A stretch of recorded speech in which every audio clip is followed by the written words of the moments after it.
Hey, Madishi. So today I wanted to create a quick speed art video for you guys. So let's just go ahead and get into this list. Number one, give them attractive designs. And what I mean attractive, what is visually appealing to most people? Like it's obvious, like long hair, big boobs, big butt for the girls, hokey guys.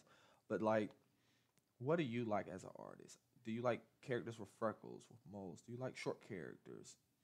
So the best way, in my opinion, to do this is, go to certain websites like maybe like Instagram and look at images of females that you think are attractive. Take bits and pieces from different individuals and add them to your character. That way, you don't end up with like characters like Sakura, who basically were not attractive in the beginning of Naruto visually. We're not going to talk about her character, and like people kept trying to push it, but to me, someone who grew up reading Wonder Woman, Supergirl, looking at Sakura, I'm just like she's just a plain Jane. Number two, make them the star. What I mean is, usually you can make them a main character. They don't necessarily have to be the only main character. So basically, you want them to be in the most chapters in the beginning, and the story mostly will evolve around them, but not always. But this is usually the case. So the more time your viewers spend learning about this character, getting to know this character, they get used to this character. Sometimes it's so much to where that's the only type of that they're the only ones that your fans want to see. Number three, make them a round character. What I mean round, don't make them just boring. So basically, you have flat characters and round characters. Flat characters is like Cabbage Man from Avatar: The Last Airbender. He's just a little sales guy, and he gets mad when the stand gets knocked over. He's a flat character. That's pretty much all there is to him. Now, when you look at Zuko, Zuko's a round character. He started as the prince who was banished in the beginning of the series, and then by the time he is Aang's teacher, he is, he's still banished, but he is the redeemer of the Fire Nation at a certain point. He is quote unquote one of the heroes, but not quite at first. So basically, round characters, they have progression and they're multidimensional. Like every individual person, you have different traits about you. You're just not this one type of person. You have many different attributes. So apply that to your characters. Number four, make them relatable. So to do this, you need to look at what society you're in. So like, okay, for instance, the one of the most popular anime tropes is, the guy who has a lot of girls around him, but he's not into any of them, and it's obvious that they're into him. And this is usually in a high school setting. That's not relatable to me, a guy from America, where, you know, in my community, you're taught, oh man, you got to go get the girl. If you don't get the girl, somebody else is going to get the girl. Man, you got to get a lot of numbers.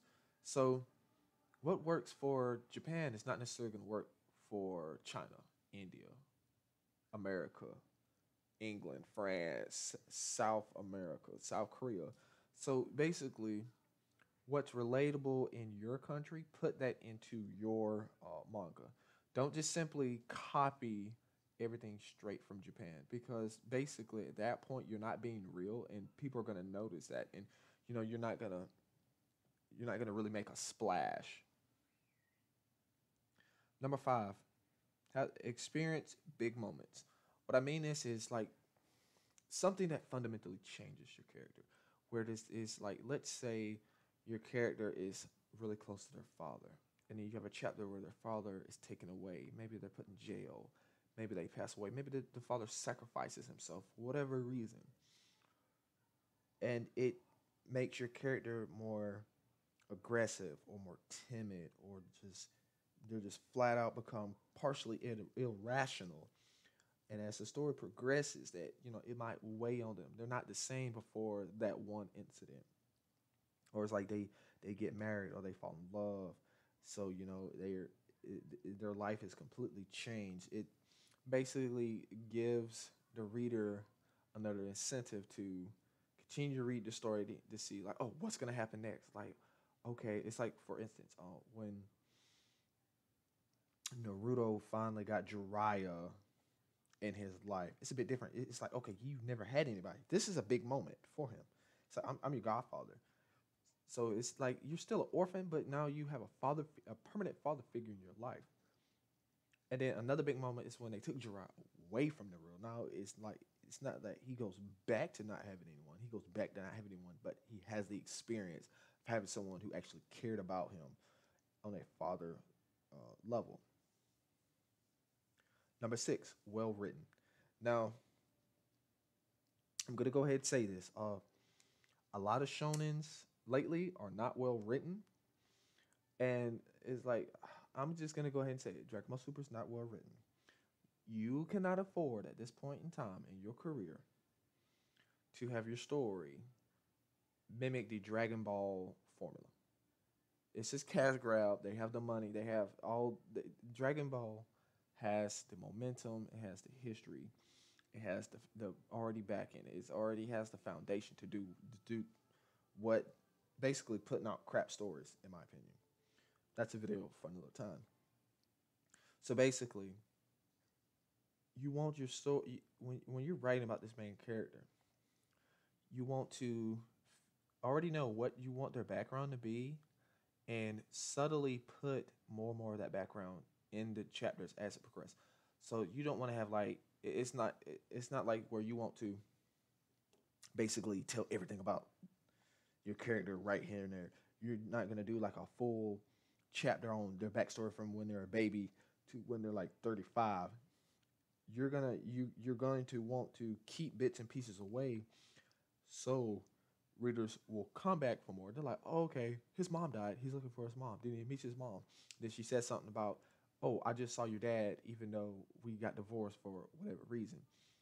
So that right there gives them another fish to look for, another pebble in the trail. Foreshadow a lot.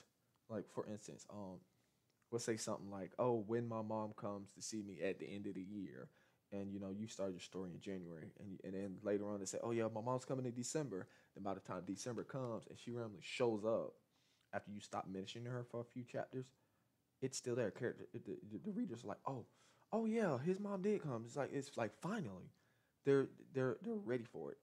It's like when you look at the Marvel movies where they're building up to each Avengers. They they they give you little clues and stuff, so you're really excited about it. You can't wait to see what happens next.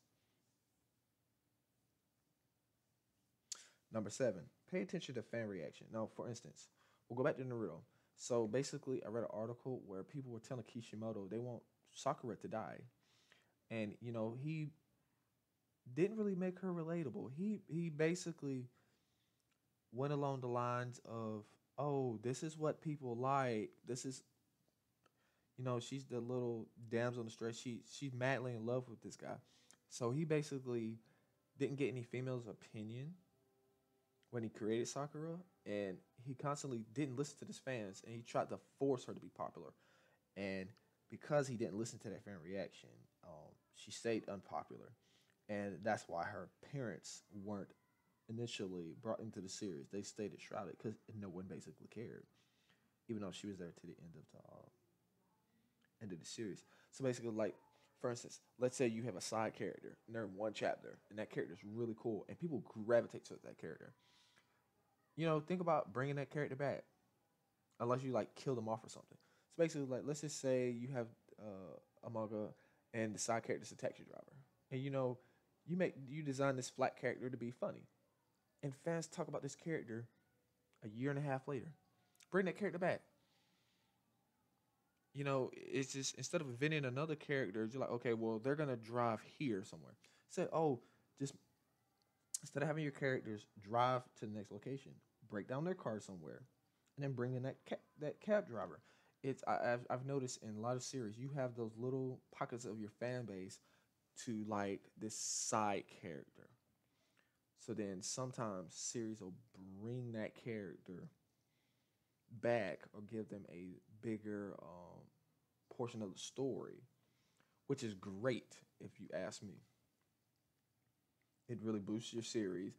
And then, if you do start making merchandise or whatever in the future, which I suggest you do, you have another character that you have another character you can put on your merchandise. It's like it's like with Frieza when they brought him back in Dragon Ball Super. I really didn't care. I was more like bring back Cell. He's a lot cooler, but because of the fan reaction, Frieza sold money. He's back in the story, and the way Frieza acted now, I'm a little bit of a fan. I like his mindset for a villain. And number eight, the final one, make them unique. What I mean unique, my whole goal when I design a character, I'll go oh, I'll go over all the images I've looked at. I'll go look at the mainstream characters. What has been done to death? What hasn't been done? And I'll look at some of the popular things that's been done. I'll take a few bits and pieces, and then I'll take a lot of stuff that I like that hasn't been done, and I'll work them together. I'll mold. I'll go over like 30, 40 designs of a character until I get one that I absolutely like. I'll give them a different look. Like for instance, I'm designing a character. I'm designing characters that have multiple colored hairstyles because most characters now, they have pink, blue, red, whatever. You have the rainbow coalition when it comes to hair color, but most characters don't have like dirty blonde hair. I have one where if you read my manga, I Heart Genie, Natasha has black, brown, and sometimes purple in her hair because it's a bit different. I de- I I designed her to look aesthetically different while making sure she was still appealing. And then I decided to use um, a few different unique characteristics from the communities that I are a part of and put it into her character. So she'll be completely different. She's not going to be a typical damsel in distress or typical character that you might get from a Japanese show or even a typical superhero show or a typical shoujo show. And I'm being very broad in my statements here.